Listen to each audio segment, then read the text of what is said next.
একজন মুমিনকে যখন কবরে রাখা হয়, ওই যে বিখ্যাত হাদিসটা বলতে চাইলাম, তখন তার কাছে সাথে সাথে দুইজন ফেরেশতা আছে।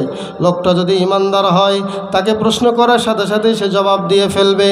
জবাব দেওয়ার পরে এবার তাকে বলা হবে, নাম কেন মেলে ওরস, তুমি ঘুমায় যাও। যেভাবে বাসর রাতে তোমরা বর যেমন ঘুমায় যায়, এইভাবে তুমি কবরে শুয়ে যাও। বলেন সুবহানাল্লাহ। তিনি কবরে শুয়ে যাবেন।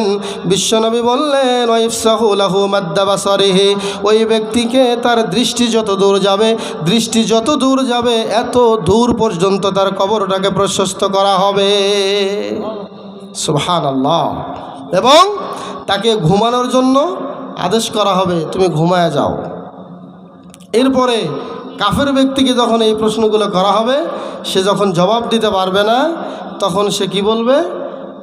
জবাব যখন দিল না, তখন তাকে বলবে, ফেরেশতারাই বলবে যে আলা তালাইতা ওয়ালা দাঁড়াইতা, তুমি তেলাওয়াত করলে না, একটু বোঝার চেষ্টাও করলে না। তখন সে বলবে, হা হা লা আদরি আকুলু মা ইয়াকুলুন নাস, মানুষ যা বলতো আমিও তাই বলতাম। মানুষ যা বলতো, সারা জীবন ইসলামের বিরুদ্ধে চলেছি, ইসলামের বিরুদ্ধে কথা বলেছি, মানুষ যা বলতো আমিও তাই বলেছি, আজকে আমি কিছু বলতে পারবো না। তখন বিশ্বনবী বলেছেন, এই কথা বলার সাথে সাথেই ফেরেশতারা বলবে, এবার আমাদের দায়িত্ব শুরু হয়ে যাবে, এবার আমাদের কাজ শুরু হয়ে যাবে। কাজটা কি? বিশ্বনবী বলেছেন, ওয়ায়ুকাইয়াযু লাহুল আ'মা ওয়া আসম, তার জন্য এমন ফেরেশতা নিয়োগ করা হবে, আর ভাই দিচ্ছি তো, একজন ফেরেশতা নিয়োগ করা হবে, যেই ফেরেশতা কানেও শোনে না, চোখেও দেখে না। যে ফেরেশতা কি হয় না, কানেও দেখে না, চোখেও দেখে না, কানেও শোনে না, এমন একজন ফেরেশতা দিবে। মাহু মিরজাবাতুম মিনাল হাদিদ, তার সাথে লোহার একটা হাতুড়ি থাকবে। লাউ সরা বিহা জাবালুন লা সরা তুরাবান, যদি লাউ দুরিবা বিহা জাবালুন লা সরা তুরাবান। বিশ্বনবী বলেছেন, এই লোহার হাতুড়ি দিয়ে যদি পাহাড়ে আঘাত করা হয়, এই পাহাড়টা মাটি হয়ে চূর্ণ বিচূর্ণ হয়ে যেত।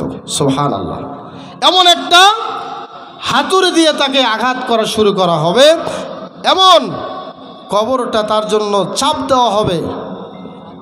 হাত্তা তাখতালিফা আদলাউ, তার বাহুগুলো কি হয়ে যাবে? বাম পাশের বাহু ডান পাশে ঢুকে যাবে, ডান পাশের বাহু বাম পাশে ঢুকে যাবে, একেবারে কি হয়ে যাবে? ছিন্ন বিচ্ছিন্ন হয়ে যাবে। এবং এমন চিৎকার করবে, যার চিৎকার পূর্ব থেকে পশ্চিম সবাই, মানুষ এবং জিন ছাড়া সবাই শুনতে পারবে। সুবহানাল্লাহ বললেন না? এবং এইভাবে আল্লাহর পক্ষ থেকে আদেশ করা হবে, ফাফরিশুহু মিনান নার ওয়ালবিসুহু মিনান নার ওয়াফতাহু লাহু বাবান ইলান নার। জাহান্নামের বিছানা বিছায় দাও, জাহান্নামের পোশাক পরিয়ে দাও, জাহান্নাম থেকে একটা ছিদ্র করে দাও। ফায়াতিহি মিন হাররিহা ওয়া সামুমিহা, এই ছিদ্র দিয়েই তার কাছে আসবে জাহান্নামের আগুন এবং জাহান্নামের হুঙ্কার।